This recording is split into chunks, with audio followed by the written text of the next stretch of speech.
Good morning and welcome to the Bobby Moore Stand. Happy Monday, everybody. I trust you had a brilliant weekend like I did. They don't come much better than that, do they? Let's be honest. And a lot of bitter, salty Arsenal tears around the place. It's always nice to see. It's always very nice to see. I welcome it. It was an amazing performance. An amazing performance. I mean, a lot of people are likening it. I'll tell you what. There's a few people likened it to David Moyes and said, "Oh, we're just doing a low block like David Moyes." Well, I think if you want to compare it to David Moyes, you should really compare it to that Lingard period under David Moyes, right? Because we didn't do what we did when we won there last year, which was sit back in a low block and hope for the best and hope that Arsenal ain't got their shooting boots on. Arsenal didn't really get anywhere near us, did they? So it's a totally different game. I think Alan Shearer got it right for once on Match of the Day, which I don't watch very often for obvious reasons, but he actually summarised it really well afterwards. He said the West Ham game plan, it was not just sitting back. It was, when you look at where the numbers of men we poured forward when we went on the attack, and the amount we defended in numbers as well, because I mean sometimes we had 10 men back behind the ball, but when we pushed forward, when we broke out, it was a perfectly executed counter attack. So I don't think you can really say much about that, but gonna have a bit of a laugh today because I think there's been more than enough said on the game. I've got to be honest. There's a lot of it's been some amazing things on TikTok and YouTube, but my favourite. Let me share it with you now, because this guy, I mentioned him the other night. We walked past him on the way out. This is why I mentioned him, because he's totally disrespectful of anything West Ham, and he just sees everything with an Arsenal lens. He literally doesn't have a clue about West Ham, which will become very, very obvious very soon, right? So hold on to your well, don't have anything sharp around, right? That's my advice. Here we go. Let's his name's Ty, and he's from Arsenal Fan TV, and he largely speaks nonsense. TV, I've got Ty and I've got Josh with me. We just lost 1-0 to West Ham. I'll start with, here at the end, so I'll start with Ty. Ty, I mean, he was in the stadium a long time today, by the way. I was waiting for you to speak. But I want to get your thoughts just on the performance. A man that, now you normally can, see forward and try and give context to things and back the manager, the team. He really can't. But today, a 1-0 defeat against West Ham. 1-0 defeat, but I'm thinking, is that a red card to me? Is that a red card? And I think that's where the game changes. We didn't play well, but it's like Miles, the last man. Apparently, Kudus is 54 yards out. So is he going to score from there? Yes. Josh, was it a red card? I like Ty saying, in my opinion, I don't know how that's a red card. I really don't understand. But Cecil, I'll be honest with you both. It was definitely a red card. Cecil, I don't understand. Okay, but well done to that presenter. Brilliant. At least someone's honest. Now, the next bit, it's quite fantastic. He starts going on about West Ham fans and how crap we are to Declan Rice. Yeah. No, okay then. From what I saw, you may have different when you watch it back. I've seen it once. I ain't going to watch it again. But the thing is, no, and that's not a criticism to you. But the thing is, I always heard that VAR is not meant to re-ref the game, but they re-ref the game. I do not understand what's going on. I don't understand what's going on. If the referee's given a yellow card, why have they sent him to the screen? That means because VAR has re-ref the game.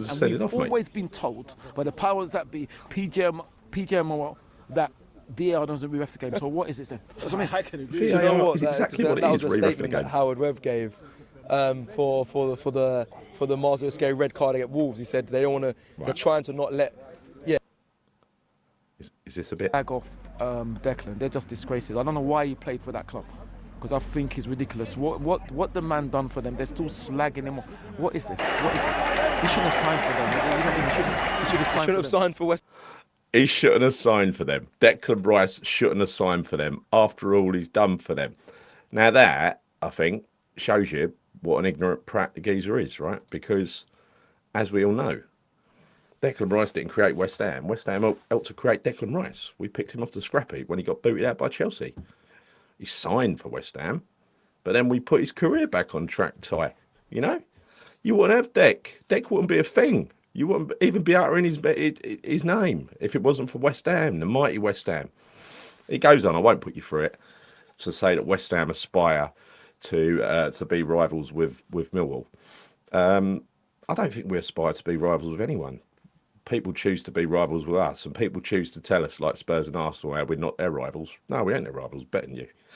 Better in many ways. Maybe not trophies, but other than that, yeah, a lot more quality. You only had to look at our fans, and every time you go to watch West Ham away, it's a treat, right? You know, win, lose or draw, the away fans are the best. They're absolutely the best. And you've only got to look at some of these clubs, which I think are, you can understand it at home because you know what all the clubs are up to, right? They're busy selling out as many seats as they can to tourists to maximise their revenues. There's no excuse for the away fans. The away fans, especially the big clubs, they sell out time after time after time. Now, no matter where we go or how good we are or how crap we are, our away fans are second to none. They sing all the way through. The songs are fantastic as well. I've just had 2 brilliant away days. We lost one. We won one in Chelsea and Arsenal. But both times, the fans were just incredible. When Declan Rice went off yesterday, they were singing "You're Just a Shit Andy Irving," which was funny, really funny. That geezer just ain't got a clue. He ain't got a clue.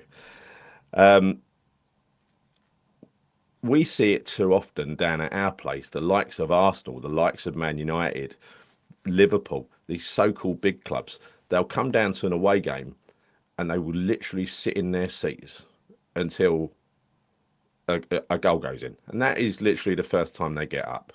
Then they might burst into song for about 2 minutes, try and rub our nose in it, then take their seats again. That is the way they support football. I think it's a bit shameful, actually. It's a bit shameful. There's no excuse for having bad away fans, and we just happen to have the very best away fans. Also, what must it be like? These guys are second in the league, and glum as fuck.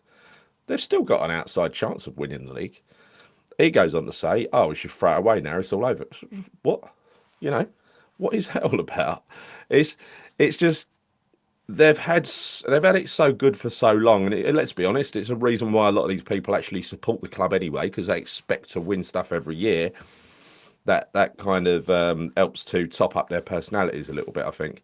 Give their lives a little bit of meaning when their club wins some trophies. With us, we've already got meaning in our lives. It's just a little top up, isn't it? A little top up.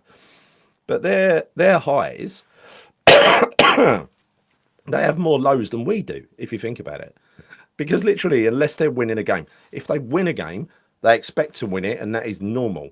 If they win a game against a big side, that's sort of a high, but they still sort of expect it.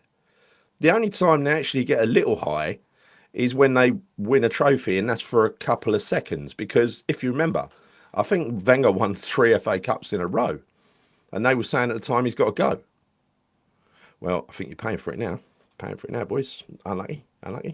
But if that is the way you live your life, and that is how you hold up the value of your football team, then you don't love your football team very much, do you? Anyway, enough of that crap. I'm going to now play you basically a compilation. Took a load of video the other day. Dodsy's sent me some as well. Some really good stuff. I mean, let's just have a little bit of fun and nothing left to say really, other than we need a great performance against Leicester. We ain't had a good home performance since the Fulham game. The last 2 have been pretty bad in the scheme of things. Crystal Palace was a dull fest with a mistake, but the last one against Brentford was awful. Let's just hope that the players that he had out there yesterday can, first of all, stay fit, and secondly, can be as effective at home. Leicester, they don't play Moyes ball. So, and they're absolutely atrocious defensively.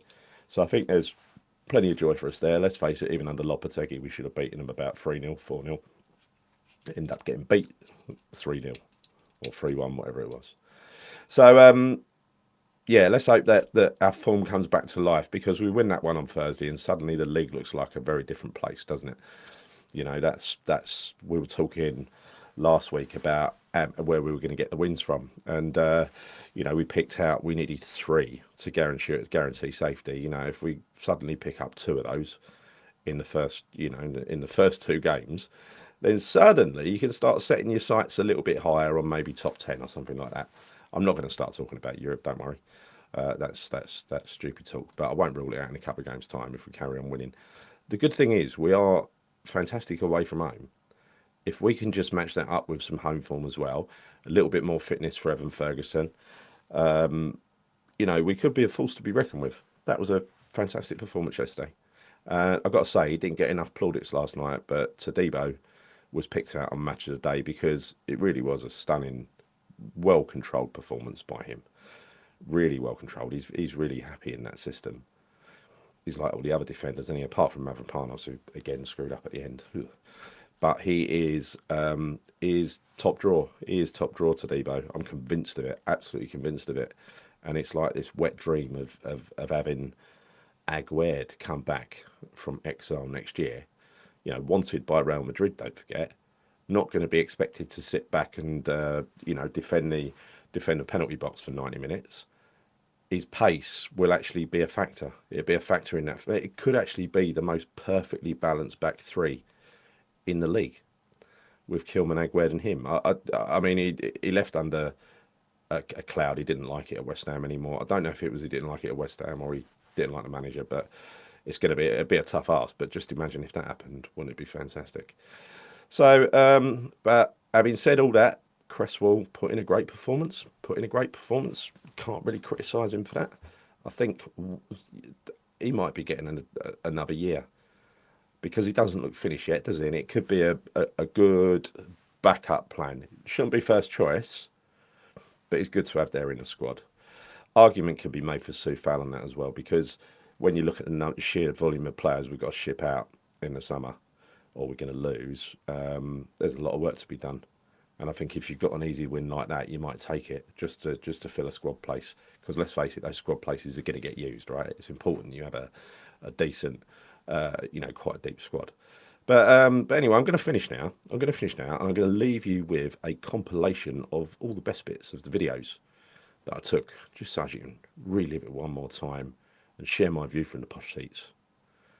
Fantastic day out. These days don't come around very often. Well, they do. They come around every year at the moment. So, sorry, Arsenal. Your championship is over. There's always next year. Enjoy the video.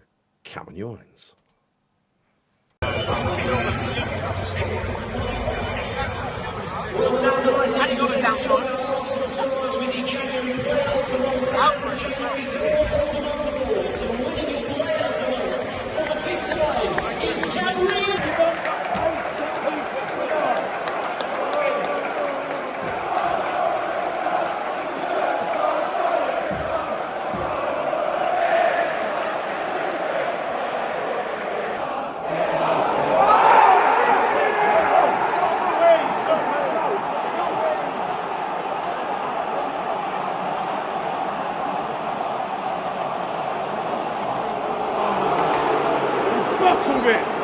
Bottled it.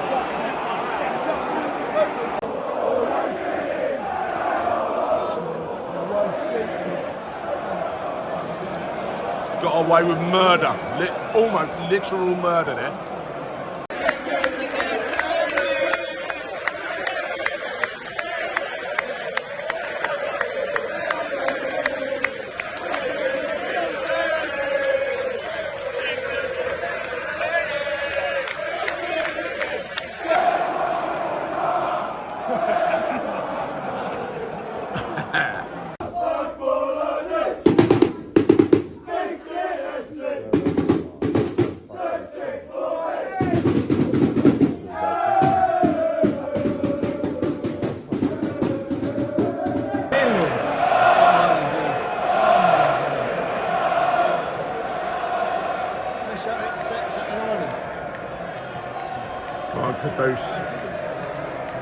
Go on, Caduce. Go on, man. Oh!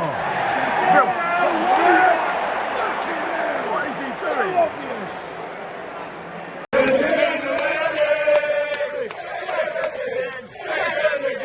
Second again.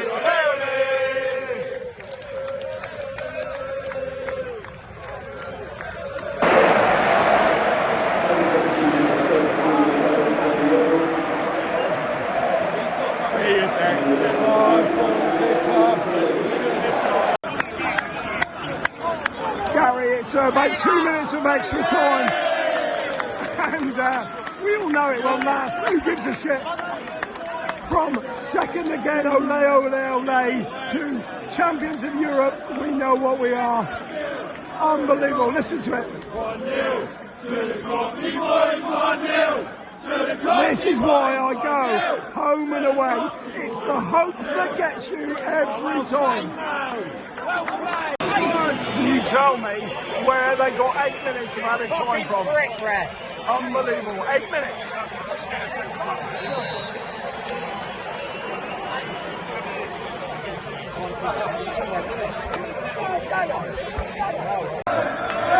I'll be honest with you, Gary, I don't think I want to leave. This is now 10 minutes after the game, and as you can see, all still here, and the players stayed for a good 5 minutes, and there's West Ham everywhere, as per usual. Anyway, it's the hope that gets you people. Hope you've enjoyed the videos. Gary, it's over to you.